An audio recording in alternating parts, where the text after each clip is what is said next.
Hey guys, what is up? It's Dusty here, and welcome back to another crypto video.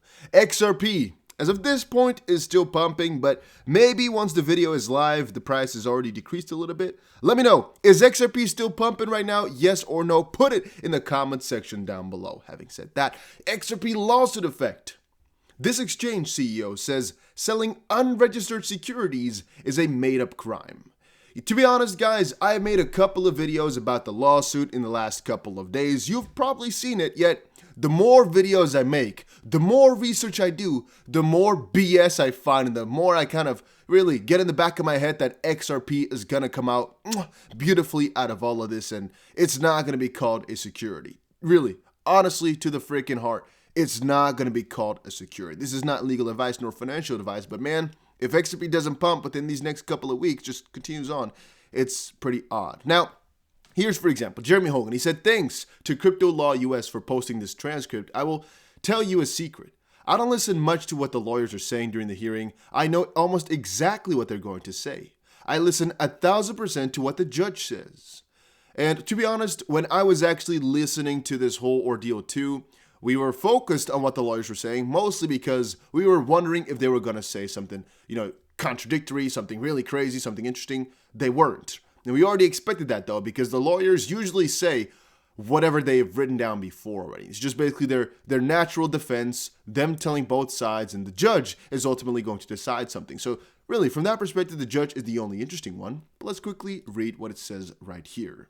The court said, "Can I ask you a question, Mr. Bliss? If you are saying to me, Judge, they shouldn't get documents related to Bitcoin and Ether because those are just totally different assets, they have nothing to do with XRP.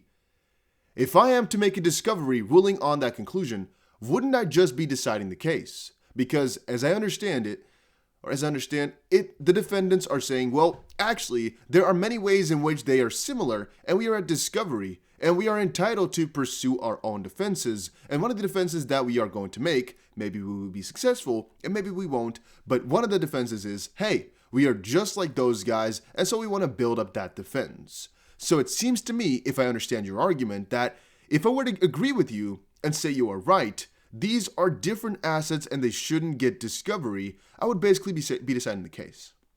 And Mr. Bliss said, "Oh, Your Honor, I understand where you're coming from, but in blah, blah, blah, blah, blah, blah." Jeremy Hogan also said, and the judge said that she believes that if Ripple can prove that XRP is similar to Ethereum, then Ripple wins. And that is the field that Ripple wants to be playing in. Cue up the expert witnesses to testify. Where's Backup Brentley when you need him? He says, come on, I'll be waiting in the parking lot. So the fun part about this is the part where if Ripple can prove XRP is similar to ETH, then Ripple wins. Well, we got some other stuff. We got, for example, here, Digital Asset Investor saying, please retweet this like crazy. Proof.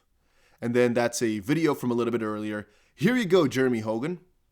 Here is video proof from Vitalik Buterin himself. He says Ethereum borrows from Ripple and later calls the Ethereum funding model a hybrid Ripple model. I'm not sure where the frick these guys are finding all these videos, but they're doing a freaking good job at it, and I'm loving it. I'm scrolling through everything, just watching, chilling, chatting.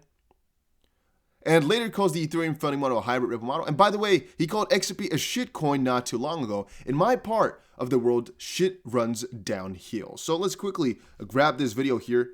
It is 40 seconds long, and I can just quickly post it out loud here. I can put my sound up. Ethereum is therefore its own blockchain.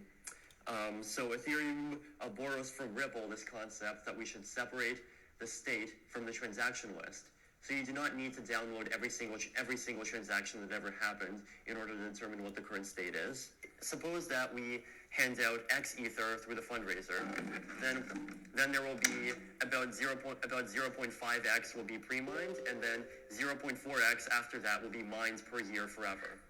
So it's this hybrid of the Mastercoin and Ripple model and the pure Bitcoin mining model, and even to a slight extent the inflationary model. So Ethereum. From some perspective, I gotta say he's a pretty young guy here still. So from a certain perspective, I mean, yeah, that's pretty cool, right? That's pretty cool that he's got that like that. I mean, that he can say all this stuff and think of all this stuff. From another perspective, he called XP a shitcoin. That's really strange. And let's see here, right? Jeremy Hogan says, DAI, delete this right away. Expert witnesses charge upwards of $7.50 an hour.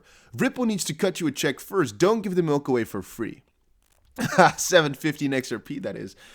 Funny, if you get 750 XRP right now, you're being underpaid. You're being overpaid. Because, I mean, 750 XRP used to always be a little bit of a laughing thing, right? I mean, 20 cents per XRP, that's pretty cheap. I mean, now, in this case here, you're getting freaking almost $1,000. Because XRP is right now at about 122 or something like that. Point being, however, XRP and Ethereum from the real foundational perspective on forward are pretty alike in some way, shape, or forms. Now, Ethereum, of course, has the proof of work, which is different from the XBL consensus. Yet, if you really start to match and mix things together, Ethereum was built a little bit later, and Ethereum copies Bitcoin for a good part. Doesn't mean it didn't have a crowdfund. Doesn't mean it's completely scotch-free now. It's just because Ether was kind of adopted in a different sense, and I would say, higher-ups have a different agenda for it, that they're also being treated different. Now, we got something else. There was James K. Fillion from yesterday who said, SEC v. Ripple. Let me see if I still have it open. It's a different one, huh? Yeah. SEC v. Ripple XP community attached to the full ruling granted the individual's defendant motion to quash the SEC's attempts to obtain their personal financial records. Jeremy said, I recently suggested that the court would not grant Ripple's motion for discovery if it intended to dismiss the fair notice defense. We were also talking about that. The fair notice defense is, however, let me quickly see in my schedule here. We have Mr. Gollinghouse and Mr. Larson's motion to dismiss are due April 12th, so that is this Monday. Next Monday, John Dean's motion to intervene is due April 19th. And then the 22nd, so the Thursday next week, so not the first week, but the week afterwards, is the SEC's motion to strike Ripple's lack of due process and fair notice. Affirmative defense right then and there.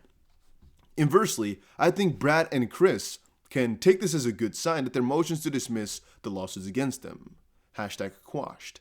Also, look at FN1. The judge again makes remarks that the technical/operational aspects of XRP are important to the case. Ripple wants it to be about that. The SEC wants to stay clear that they want it to only be about marketing and money, but this judge is saying otherwise. And man, I love this. I love reading through all of this. I like it so much. Jeremy, is this what a slap looks like from a judge? Last sentence at best. Let me quickly see. Insofar as the SEC seeks to personal financial records to verify that the records the individual defendants agreed to provide are complete, the court finds no evidence to suggest that such a verification is necessary or appropriate. The SEC does not allege that the individual defendants have misrepresented their records, and it has not shown that the records that have been promised are lacking the information necessary to support its claims in any meaningful way. Indeed, this case is in its beginning stages, and the SEC's rush to serve requests and subpoenas seeking duplicative information on the records already promised is premature at best. So, this is actually referring to how the SEC wants from Brad Gollinghouse and Chris Larson more information than just about their XRP sales. They want all the information of their bank statements, and the judge has now stated that's a little bit odd. Why do they want to reach so far? It's basically, as we just said, it's just a reach. It's just a really severe request for no real backing, and it's really premature to ask that type of stuff unless they can already think or prove that they have done some fraudulent stuff in their records. But since they don't, it's really strange that they're asking. And now this one by James K. Fillion. SEC v. Ripple XP community. It appears that the SEC's strategy in this case is to out-hemorrhage its opponents. Now, I kind of thought about that for a little while. I'm still not exactly sure what that's supposed to mean. I mean, you can see it from a couple of sides. Yet, if you think about it, I kind of feel as if, Ripple's going trending in the Netherlands. Nice. What's kind of happening right now, what's kind of going on is the SEC is just trying some stuff. They're just kind of, sticking. If you have a freaking, dead animal there, it's like trying to poke and stick with a stick. They're trying to poke in it, poke, to see if it's just going to move and do something crazy. Well, they know, they're not. They're just going to act exactly like you predicted because, you know exactly what it's going to do. Or with a really, freaking calm dog, they're going to try stick to provoke them or to really show the dog from a negative perspective where it's like they're trying to mess the dog up. They're trying to make it bark or do something crazy like bite while they're pricking it in the freaking eye with a stick. And they're saying, we're not tickling it in the eye. We're just testing its eyes out. We're just trying to see if his eye, we're just trying to see if it's going to bark while just jamming it in the eye. That's kind of how I feel about this. It's like they're trying something which they know really won't result into anything, but they're trying anyway. Like, they know it might just cause something really crazy to happen. The out hemorrhage, though, you can see from a couple perspectives, but you can also see it as in Ripple's trying to really uncover something from them. They're really trying to uncover something from them while they both don't have all the facts. They both have something really crazy on each other, and they're trying. It's a really freaking interesting lawsuit. Now, however, I also saw here a CoinDesk link. Let me quickly type that in on the side here, CoinDesk XRP. We all know CoinDesk and Cointelegraph, all of those, they're not really too good on XRP most of the time, if I'm going to be completely honest. They have posted a lot of freaking articles that I'm not agreeing with, or a lot of articles that in the end are actually pretty negative towards XRP, or are misinforming us about the situation. Let's quickly see this article. XRP's price can go boatload higher, veteran analyst Peter Brand. So, XRP has rallied over 50% this week for the market value of $37 billion. To be honest, I think all these guys who are saying the price can go higher are now coming to it a little bit late, but they're coming to it because it's doing good already. A little bit later, I'm going to make a video explaining how that's really an effect which happens very often, that a lot of these people come over once it's already doing good, basically. That's I don't know what the freaking effect is called, but it's an effect where they really wait until it's almost a guarantee that you cannot lose anymore, and then like, oh, yeah, but this was looking good all along. BitBoy Crypto is a very good example of that. I'm going to give him a little shout out in a negative, or I guess it's in an interesting sense. You'll see in the next video, which is coming up in a couple of hours from now. Stay tuned, stay watching, and I'll see you guys again in another crypto update. But still, if you were to ask me, guys, I think the freaking prices of XRP are still going to skyrocket out of the pan. A correction might be coming here around the corner, who knows? But after a little while, we all know it's going to be pumping to the freaking moon.